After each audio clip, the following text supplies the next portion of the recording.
Hair's a little messy.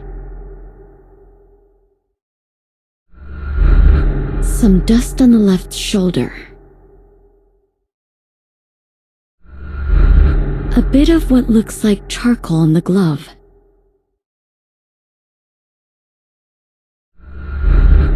Fine soil.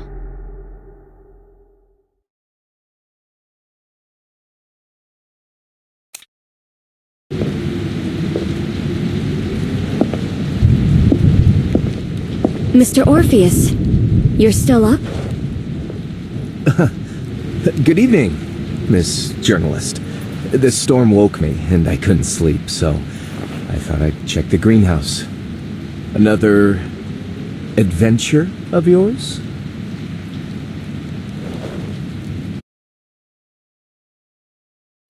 If I tell him, maybe I can get him...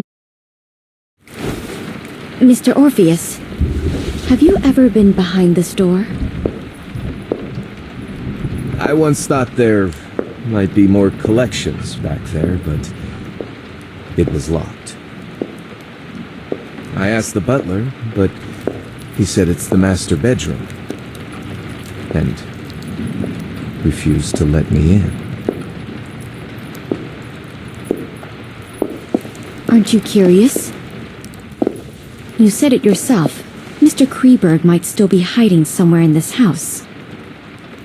But every other area is occupied by guests.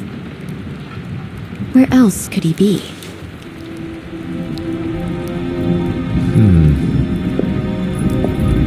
That's a very reasonable and very testable theory. Hope you don't mind if I join you.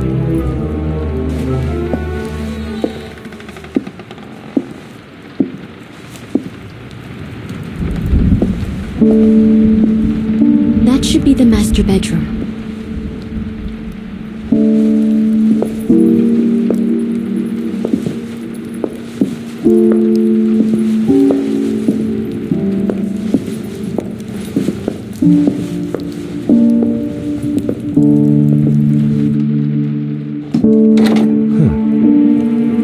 It's unlocked.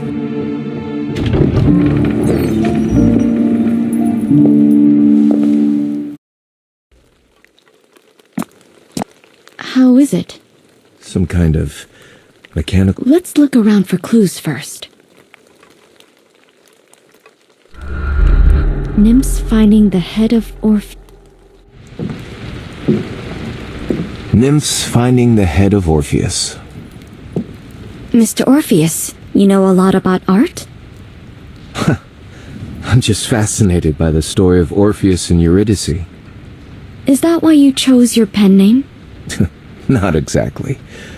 I was writing a novel that meant a lot to me, and that story gave me a wealth of inspiration. Oh? Which one? As one of your loyal fans, I thought I'd read all your works. Thank you. But it was never published. Really? With your reputation, it's hard to imagine any of your works being left out. Well, the publisher and I disagreed on the ending. They wanted something more classical, yet I wanted something different. Instead of a tragic ending where the protagonist becomes a lonely oracle, you wanted him to escape fate with his love. That's surprising. From what I remember, your works are usually tragedies. Honestly, the version I love isn't a happy ending either. In that version, Orpheus fails to bring Eurydice back, and he retreats into the woods. He refuses to worship that, which angers his friends and followers, the maids, and they murder him. Aeneas throws him hard into the river, but his flesh remains on the shore. The following spring, the torso grew into 7 laurel trees, their trunks entwined like the strings of a lyre. A nightingale lands on the branches, and her song, mingled with the wind, echoes Orpheus's old lament for Eurydice. Tragedy draws me more than comedy, but I do prefer a more romantic ending. This version sounds like an extension of the painting in my room. Wait. Is that a bee? Why is there a dead bee here?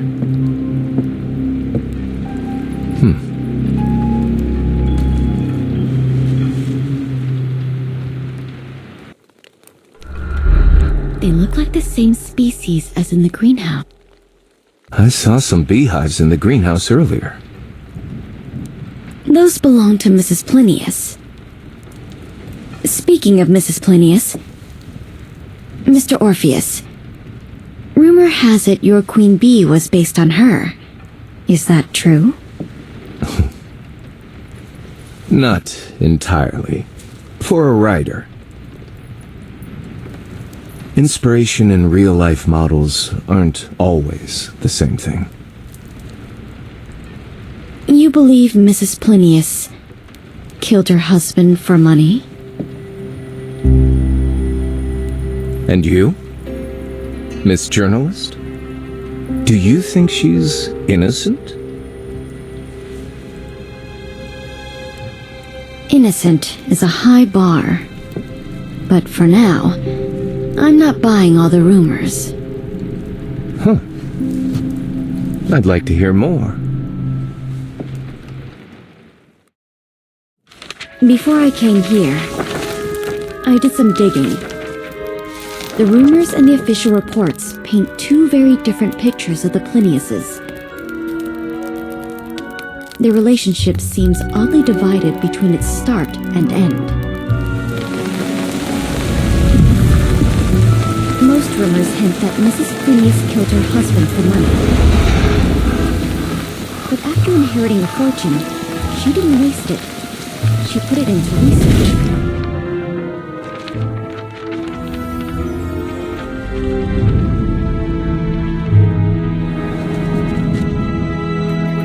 She enjoys her life, but she's not chasing wealth or pleasure.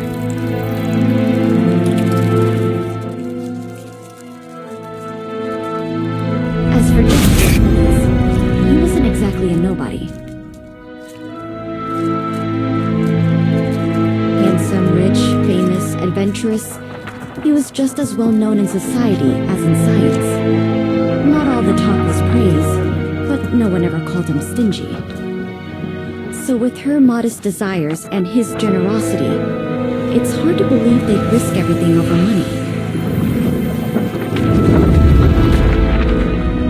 And from what I found, even though they came from different worlds, they were a real couple.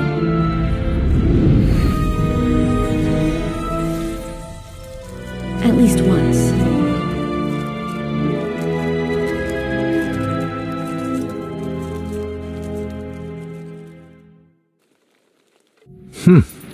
Insightful.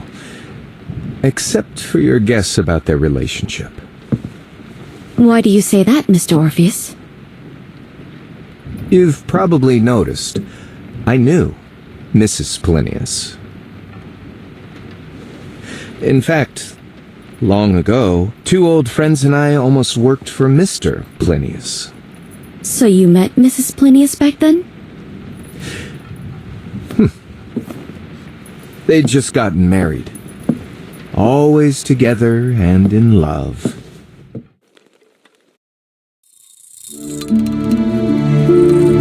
But after a while, you see they weren't really the same kind of people. Like you said, Joshua was into everything. Always chasing the next thrill. But he couldn't stay interested in anything or anyone for long.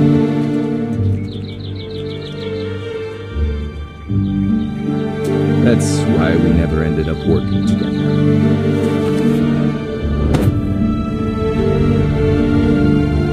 Mrs. Plinius was the opposite. Rarely interested in people or things. Once she was, she never let go.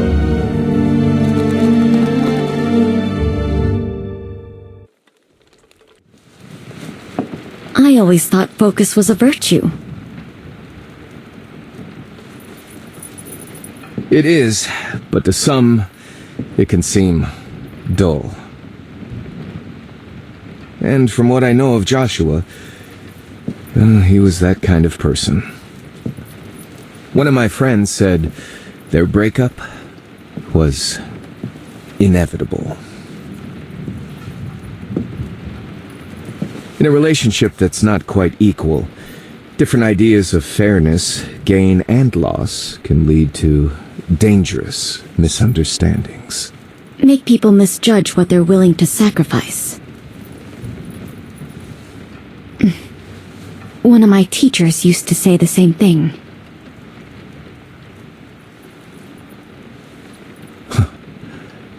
Then he'd have a lot to talk about with my old friend. By the way, Mr. Orpheus, what do you think of Mr. Campbell? We've only met a few times, haven't really talked. You? Same here. But he always seems a bit deliberately hostile. Deliberately? Why do you say that? Just a feeling. For now. It's normal. In a place like this, some people let their guard down.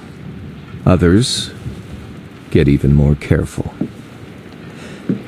Usually, a flashy mask is easier to keep up than a perfect self. Looks like there's nothing useful here.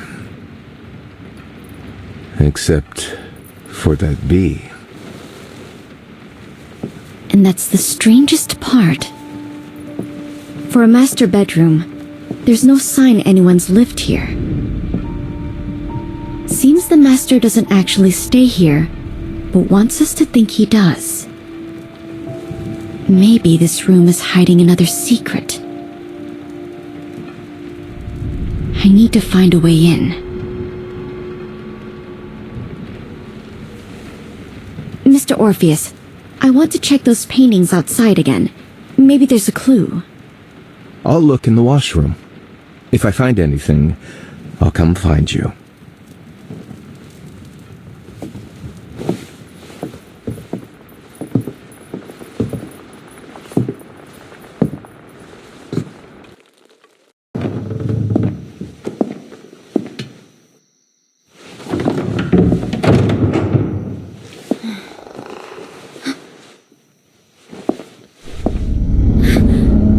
Mr. Orpheus?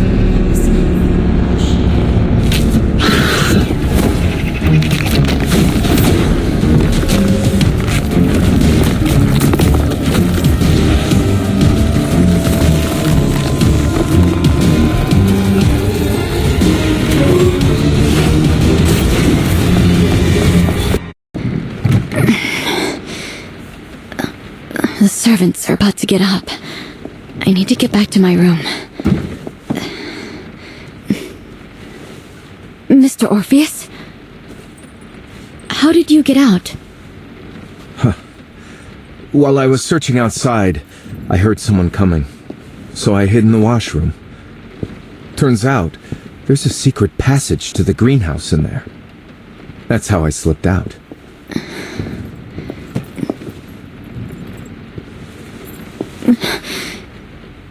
Thank you. Are you all right? I'm alright. But I figured out how to get into that secret room and found some clues. The servants will be up any minute. Let's talk in my room.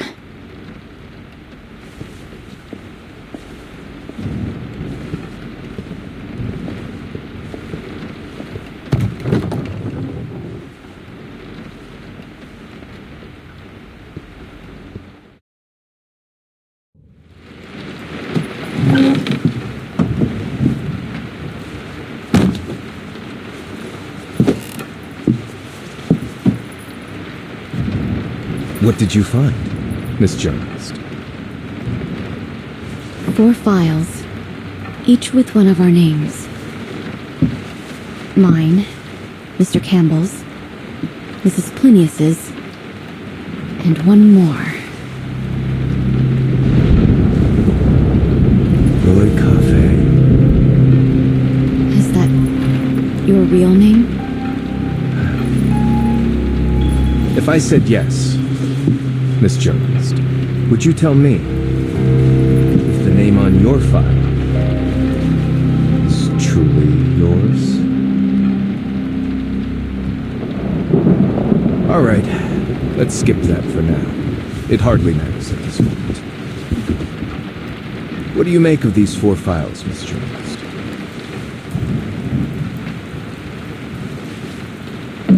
From what I've gathered, if all 4 of us have received our cards, that means we're the last ones in this game.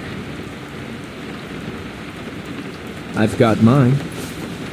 You and Mrs. Plinius have yours. But the game hasn't started. Does that mean Mr. Campbell hasn't received his? I think we've all got our cards. The only thing missing is a notice. Some kind of signal or condition. By the way, did you get a good look at that dark figure last night? Not at first. My view was blocked. By the time I could see, they had already put on a mask. What about you? Just caught a glimpse from behind. But judging by the build, it was either a tall woman or a slim man.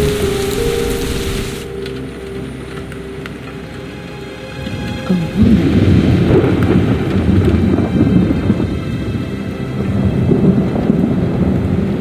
Miss Journalist, you said you were missing a notice, right? Yes. Any thoughts? Well, it seems at least you've received yours.